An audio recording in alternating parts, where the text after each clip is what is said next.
Is Sam Dickinson worth a top 10 pick in the 2024 draft? Will Scouch makes his return to Locked On Sharks to discuss the defenseman. You're Locked On Sharks, your daily podcast on the San Jose Sharks. Part of the Locked On Podcast Network, your team every day.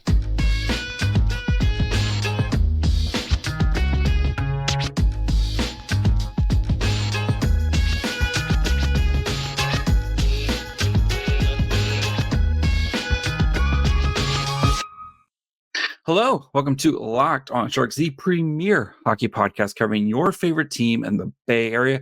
My name is JD Young, contributor at San Jose Hockey Now, and I want to thank you for making Locked On Sharks your first listen, probably part of the Locked On Network. We cover your team every day, and if you want to be an everydayer, all you have to do is just follow along wherever you get podcasts, or you can watch this on YouTube as well.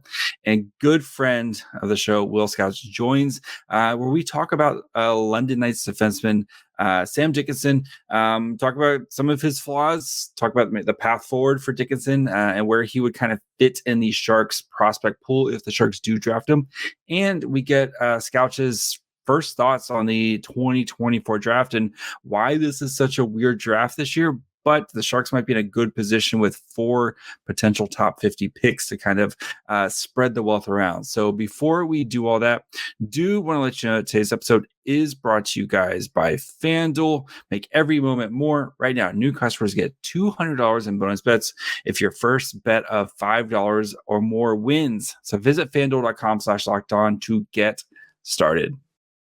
And now making his triumphant return, the man with the stash, Will Scouch. How's it going, buddy? Oh, JD Young. It's been a while. It's been a while since our encounter in Nashville on a bike or whatever those are called. I was going to say, we've actually seen each other in person before we've actually, since the last time we recorded, because you went dark, you were doing your thing, you're back doing stuff, and you're here to talk about a very interesting, who knows what he's going to be prospect in one Sam Dickinson. Before we get into it, just a quick introduction.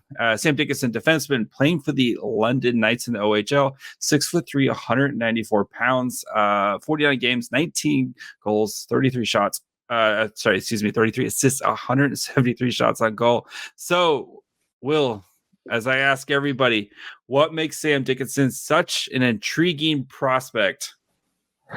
I think Sam Dickinson just has a really sort of high-end feel for the game, and a real, like, the skating that he has can be deployed really, really well. Like when he sort of controls a puck, wheels up below his goal line, gets moving up the ice and starts carrying pucks up the ice. He's got a really, really strong ability to generate power and sort of escape speed and all that fun stuff. He's also a guy who I think among the defensemen this year maybe is one of the more higher end sort of offensive zone guys, especially with regards to, again, like using his turns and fending off pressure and getting shots and not just pot shots from the blue line. Like a lot of defensemen who score a ton of points are guys who will put it on net and pray, but he's stepping up into scoring areas, between the face-off dots and trying to get some chances that way. And but yeah, I mean, in this year's draft, I think there's a player there that has a decently high floor. I think he's a development case. I think you could take him any number of directions in his game. But yeah, I mean, I the thing about this draft is there's not a whole lot of players you can immediately point at and go, this player is special because of this. And not I don't Macklin Celebrini. Yeah, exactly. Like there's maybe 4 everybody or 5 not guys. named Macklin Celebrini. You're like, there's question marks with them. Yeah, like there's lots of things that Dickinson I think is good at, and I think there's a lot of things that Dickinson is deficient at, and there's a lot of things that I really have no idea how he is at those things or how he will be in the future. Which kind of spooks me, right? Because a lot of people are talking about him as a top 10, top 5 pick. And top 5 pick, yeah. Yeah, and that to me seems a little bit, but again, like I said, there's a number of guys that have similar, not archetypes, but similar profiles of there's some stuff that you like, some stuff that really is an issue, and how that all kind of works out is going to be vital, I suppose. Yeah, I mean, we talked to our friend Tony Ferrari, and he talked about how Dickinson is just. I think it's almost like a lack of consistency with certain elements. Like one game he might be really good, in his own zone, but then he's terrible in the offensive zone. Or like the next game he's really good in the offensive zone, and then he's just terrible in the defensive zone. Like so. There's the hope that if he puts everything together, right, you might have like a really, really high end type of player. But if he does it, what type of defenseman are you getting? And I think that's going to be a big question, because it kind of seems like he is one of those guys that could kind of go in a lot of sort of ways as a defenseman, right? Yeah, I agree. I think the interesting thing about him that I've noted in the games, I don't know if this is a London Knights specific sort of tactical approach, but he's very, very, very pass heavy. Like if he's moving the puck up the ice, it's a pass. The vast majority of the time, but I find that his best traits are carrying pucks, and when he's allowed to have some possession and play with it. So that, to me, that might, the data that I've got on him so far is, I would say, not great in a lot of ways, but it's not horrible, and it's just he's not a very good pass defenseman, if I don't know how to put it, but in terms of like running passes out of his own end and seeing the ice and identifying options and hitting them accurately, like it is not great. He ices the puck a lot. He'll hand the puck over to the opponent a lot. He's a guy who I think lacks defensive intensity. Like you watch him, tracking pucks dumped into his own zone. He's not applying a tremendous amount of pressure. He's not pinning guys super well. So I think there's a learning curve with him, but I mean, he's got the frame to be better there. He certainly has the power. When you see the puck on his stick and he sort of gets to take off and skate a little bit, especially in a straight line, you see it. You see sort of what makes him interesting. But just wanting to see that elsewhere and see that especially off puck a little bit more, and sort of when things get a little mucky in the corners. But for a guy who carries the puck, in my view, so well, to be passing the puck across blue lines 80% of the time and missing, what is this? I need to find it. Like 32% of the time he's completing those passes. That's hashtag not good. Not great, right? And so to me, it's like maybe in the right system, or if that's London specific, they're trying to get him to, pass the puck more and all that stuff. And it's, he's an interesting player, but over the course of the year, there's just been other players where I'm going, yeah, but I don't think there's as many question marks with these players. And I'm happy to take a flyer on a guy in the first round who's sort of a blank slate like Dickinson, maybe in the middle of the first round and onwards, but I don't think he's there. Yeah, like I don't know. To me, it's just a matter of risk management, right? Yeah. At a certain point, I don't really, unless it's like a super, super impressive combination of intriguing things, like say an Anton Salayev, I don't know how much I'm willing to set aside for a guy like Dickinson based on what I've seen so far. I mean, there's plenty of time for my mind to change, but I watched him this morning. I'm up to like 80 minutes of footage that I've tracked for him. And I just, from day one, have felt very, very similarly. And usually when that's the case 4 months into the year, sometimes it changes, but generally things don't change that dramatically. And not without like pointing to something like last year, Quentin Musty, terrible start to the year, but you'd be like, oh yeah, coaching change. He had mono. Second half of the season, oh look, we have Quentin Musty. Quentin Musty's awesome now. And he exploded. Quentin Musty, awesome. All right, before we continue with our good friend Scouch, where we chat kind of about Dickinson playing with London, and then where he would fit in with the Sharks prospect pool if the Sharks do draft him, just need to take a quick break. Happy Super Bowl to all who celebrate from FanDuel, America's #1 sports book. If you're like me, Super Bowl Sunday is all about scoring the best seat on the couch, grabbing your favorite football snacks, and placing some bets. I love Super Bowl Sunday because it's a culmination of everything. I also get a little sad because it is the last football game until the fall. But if you want to win on Super Bowl Sunday, check out FanDuel. They have so many great props, bets, whatever you want to to bet on, they've got you covered. I really love the Christian McCaffrey rushing touchdown and receiving touchdown. I think Christian McCaffrey's going to have a monster day against the Chiefs. So check out FanDuel. They have plenty of bets for Super Bowl 58. You can bet on a ton of players that score touchdowns, how many points we scored, and more. New customers join today, and you'll get $200 in bonus bets if your first bet of $5 or more wins. Just visit FanDuel.com/lockedon to sign up. That's FanDuel.com/lockedon. Make every moment more with FanDuel, an official partner of the NFL. Really, so like with London, right? Because they are always a good team. You know, you have guys like Casper Holtman, who, you know, for a Sharks prospect, Denver Barkey, Ethan Coet. Like, you have a lot of NHL drafted talent. How much is it like him kind of driving play versus like him maybe riding coattails, would you say, in here? I mean, it's hard to divide the pie up because there's just so many like kind of good guys on London. Yeah, I don't think I would categorize him as like a bus driver. He, like, for example, example, carriage drivers. Yeah, exactly. He's more, he's more of a he's a wagon guy. No, it's more like for example, like if you're talking about driving the bus, to me that generally means a guy, especially for a defenseman, who can generate shots from other players. So if you're passing pucks to guys and whatever, but he's kind of middle of the pack in my tracking on that. Like he's kind of fine. I think that the London Knights, like, it seems like their job on the defensive side of things is just stop in your own end, just prevent stuff in your own end, and get the puck into the neutral zone.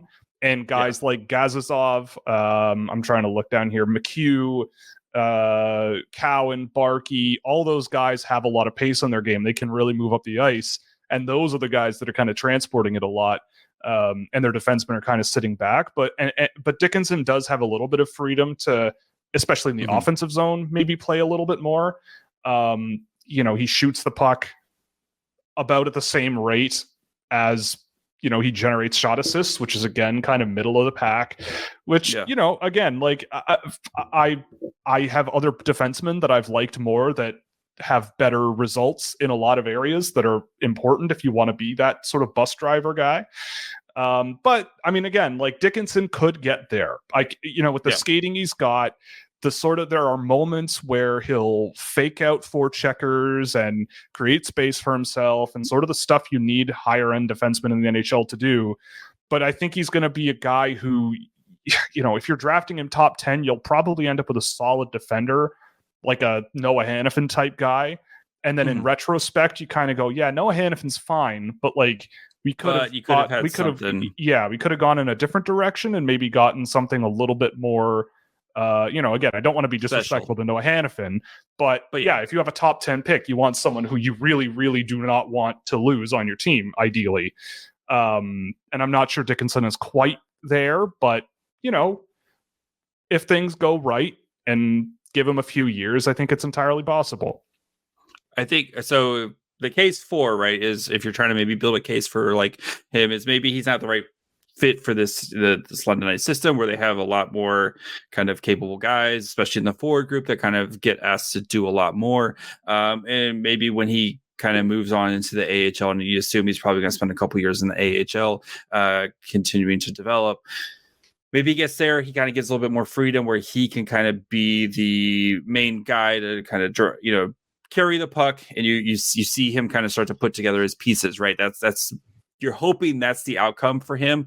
Or maybe he's just not that guy. So, that kind of the case against, right, is maybe he's just not that guy, and he's either going to be like solid in his own zone and, okay in his defensive zone, but never, always kind of leaving you wanting a little bit more.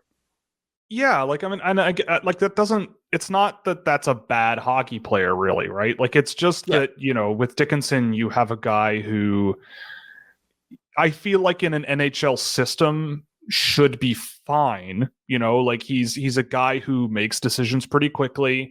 He always sort of, at least most of the time, the outlet pass option is there, and he can sort of identify it generally. And in the NHL, sometimes you just need to get the puck out of your own zone, right? And you have the forwards who can sort of carry it. If it were me, I would probably let him sort of play a little more freely, because with him moving the puck through his passing, it like Tony probably alluded to, right, or said, sometimes he just makes those clean breakout passes, tape to tape, perfectly fine. But other times he's not even shoulder checking, he's not even bothering to look, and he's just flipping it, 60 feet in the air, and it plops right in the neutral zone, and the puck's right back in his own end, right? So there's all these sort of procedural things that are a little funky. But he's, he's not a guy where I'm sitting here going like, yeah, top 5, are you nuts? Like, this guy's maybe a second or third round guy, right? Like, it's just, he's a nice blank slate that you could take in a number of different directions, because he's a decently mobile guy with some skill and, a bit of offensive pop. He's not going to just lob pucks on net from the perimeter like a lot of defensemen can at this level. So yeah, I mean, it's all good. It's just going to be a matter of how things break for him over the next 5 years. As most prospects not named like Macklin, Selbrand, right? et cetera. Exactly. So, if the Sharks kind of maybe continue their winning ways here, which we hate to see, and they kind of fall out of that top pick and maybe are kind of floating around 5 or 5 to 10 somewhere in there, and do pick Dickinson, where does he kind of fit in their prospect pool? You would assume Will Smith's going to be number 1. William Eklund having graduated now from the prospect pool, where you kind of put him top 5, I would assume, right. Probably, maybe in that musty section. Where would you kind of put him in the Sharks prospect pool? Well, this is the tricky bit for me, because I really like what I've seen out of Philip Beestead. I've really liked what I've seen out of Quentin Musty. I had Quentin Musty higher than I have Dickinson now, and I felt that last year was a better draft than this one. Even like a Matthias Havelid, like I really liked him, and he has had a pretty good year, I think. And again, like, there is an exciting player in Havelid. Dickinson is, I don't think, an exciting player like Havelid, but certainly comes with a more stable, presence on the ice than a Matthias Havelid. So I'd probably throw him sort of in that, above a Bordelot, maybe slightly above a Havelid, unless you really like fun, which I like fun, but maybe, but like ahead of a guy like Cameron Lund. I like him more than Kasper Halttunen, but I'd say Musty and Smith at least, and probably Beestead as well, I'd probably put ahead of Dickinson. But that range, like Beestead, Havelid, Bordelot, Robbins, I assume Gushchen's number 1 in your heart. Always. Yeah, he's error div 0. He's not. He's right up there. Yeah.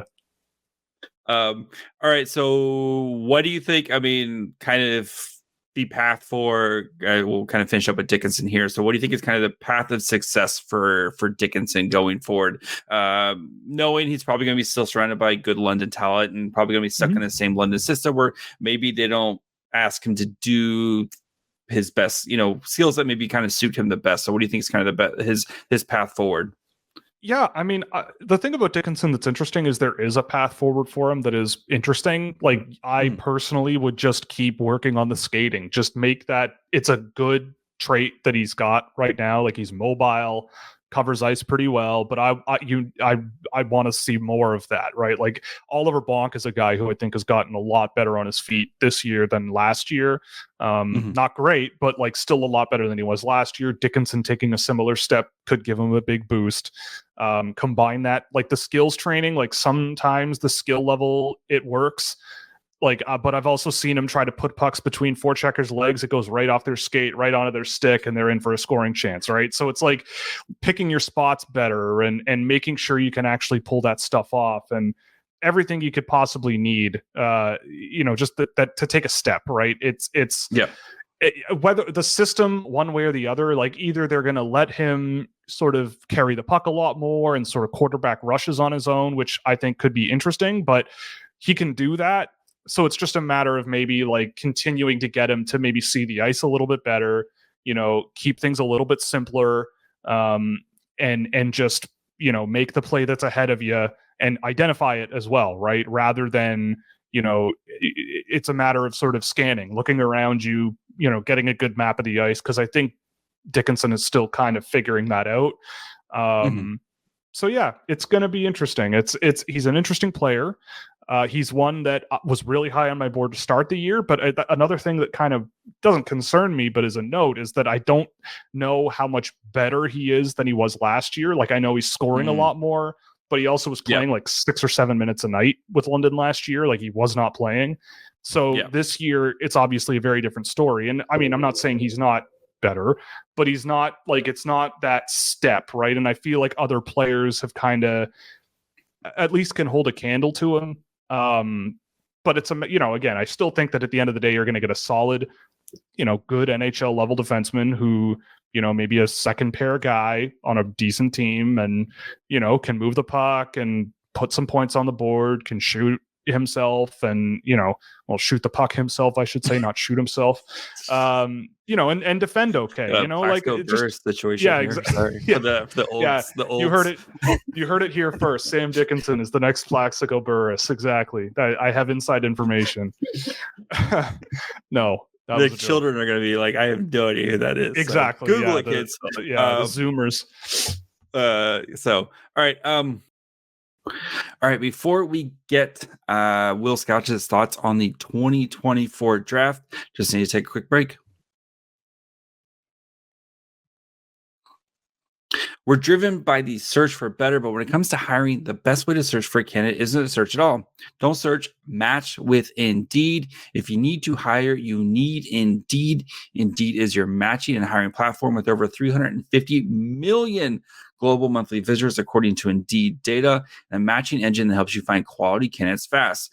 Ditch the busy work. Use Indeed for scheduling, screening, and messaging so you can connect with candidates faster. And Indeed doesn't just help you hire faster. 93% of employers agree Indeed delivers the highest quality matches compared to other job sites, according to a recent Indeed survey. So join more than 3.5 million businesses worldwide that use Indeed to hire great talent.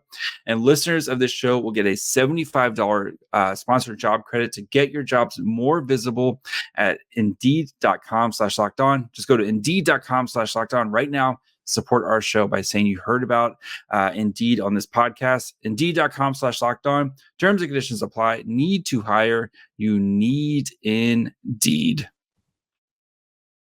Will, since we haven't gotten a chance to hear any of your thoughts on the 2024 draft, let's jump into that. So you said before the show you're already thinking about 2025 because you hate this class. Yes, and with you a passion. Wish you had not come back into the limelight. You should just waited another year. That's exactly what I said, word for word. Yeah, 2024 drafts.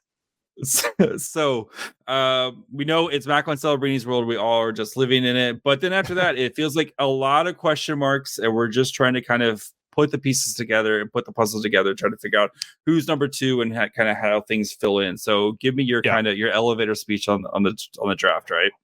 Honestly, I feel like this draft is gonna be crazy weird to look back on. I honestly, like, the list of guys that I'm even confident will have really good NHL careers is not very long. I'm not saying that the number of players that could have NHL careers is really short, but it's just like there are a lot of very flawed, like, players with flaws to the point where it's like, well, I just don't know if it'll be enough to be a real needle mover in the NHL. Like, I think there's 4 guys that I'm really excited about, and that's like it. Like, guys that I think could be really special, like Macklin Celebrini obviously is one of them.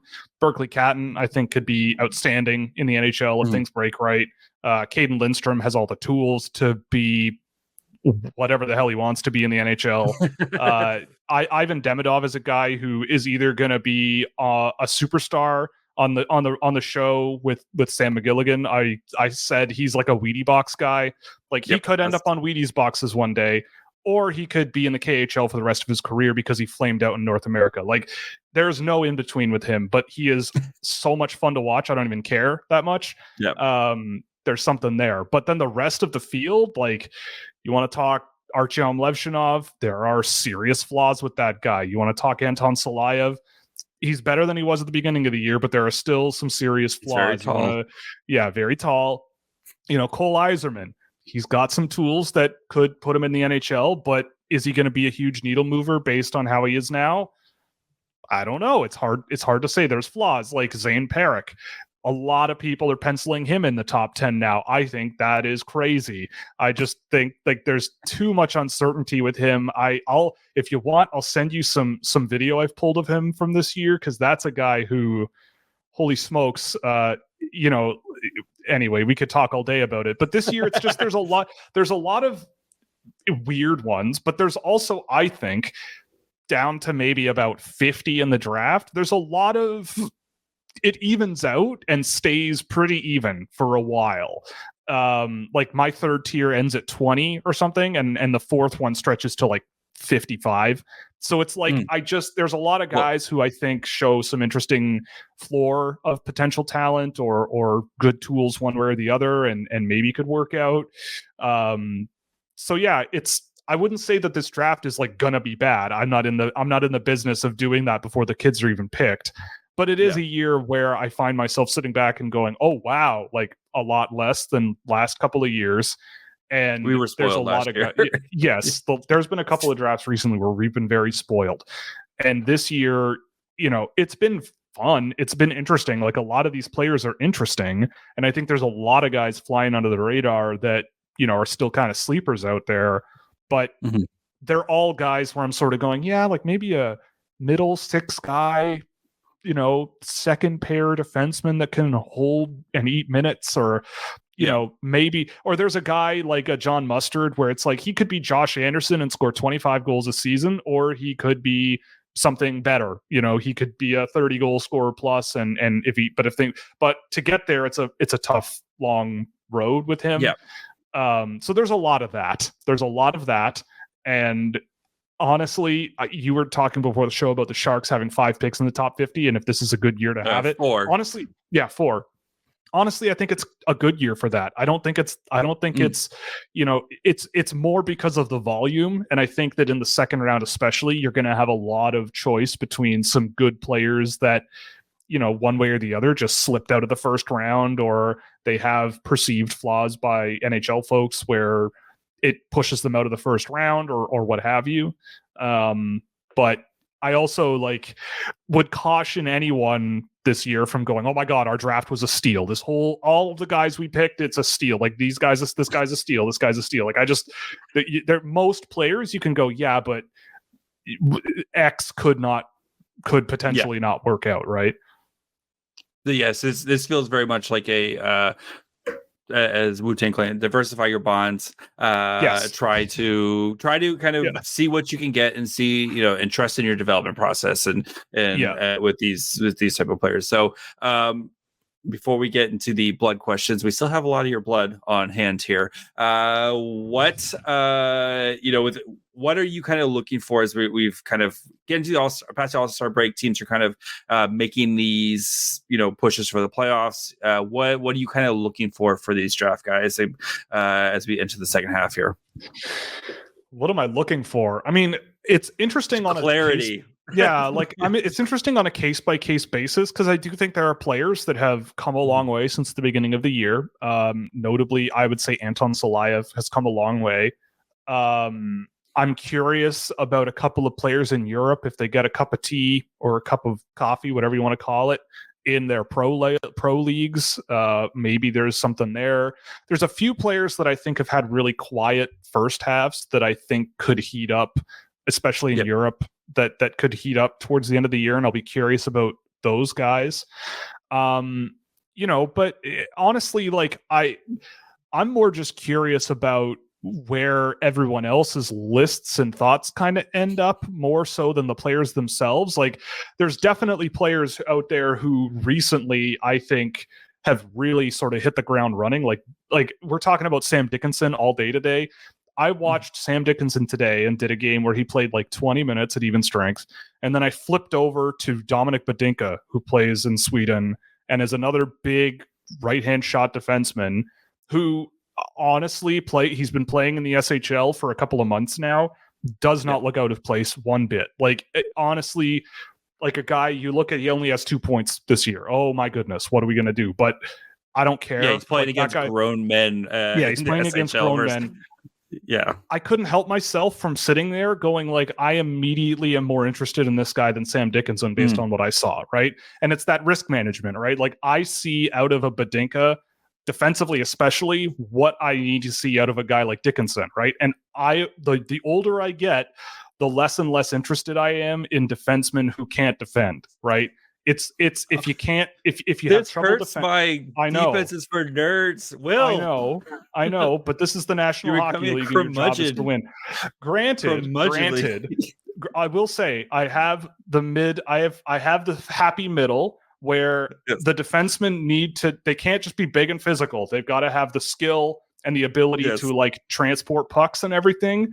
But if I watch a guy and I'm going, oh boy, that you shouldn't have let that one through. Like, the reason is because I've gone through previous defensemen who get drafted really high, who score a ton, who don't work out. Jake Bean, Adam Boqvist, Ryan Merkley, blah blah blah. And the common thread between all of them is they turn it on when they have the puck. And when they don't have the puck, they either look lost or can't close gaps or can't win battles or can't do this and can't do that. And if they can't do that at the OHL level, it's a real major uphill battle to get there in the NHL, especially as a first round pick, right? So there's a few guys in this year's draft on defense where some people are saying, yeah, this draft is defense heavy, but it's also not heavy on defenders who are good at defending, right? Like, there's a lot of work to be done there. And I'm a lot more confident in some other guys than some others. So yeah, it'll be interesting. But that today, because I knew I was going to be going in talking about Sam Dickinson. I really have liked what I've seen out of this other player in Sweden, and I see one guy is sort of a bit further along. Yep, but not really as much fanfare, and he's a lot older, but still, in any case, we'll see what happens. It's going to be a ride for the next 4 months, and we'll see where it ends up. All right, we'll get you out of here. The blood question. So, other than Macklin celebrating, who do you think 5 years from now? Who do you think is going to be the best player in the draft? Ooh, the best player in the draft, honestly, for me, I think it might be Berkeley Catton. Like, that's a guy who, in my view, he is a machine on paper, and he's a guy you could slap me on his wing and I'll score 30 goals.